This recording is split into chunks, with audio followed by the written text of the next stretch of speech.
Écran 3D, visiocasque, nous ne sommes pourtant pas dans un jeu vidéo mais bien à l'hôpital neurologique du CHU de Bron. Cette toute nouvelle plateforme de neuroimmersion intègre les dernières technologies de réalité virtuelle.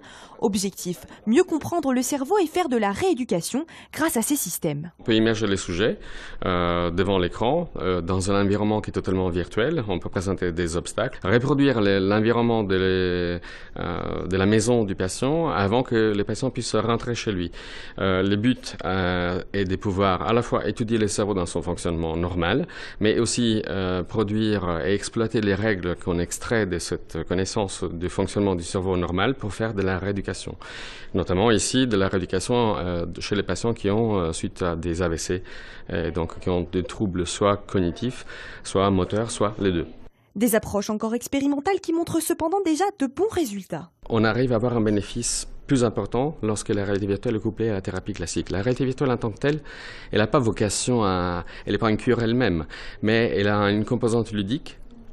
Elle est très bien tolérée par les patients, donc cela comporte que les patients font des mouvements et des exercices qui d'habitude sont très répétitifs et un peu ennuyants. Et les premiers résultats de certaines recherches actuelles montrent que ces couplages apportent un bénéfice qui est plus important à la fin.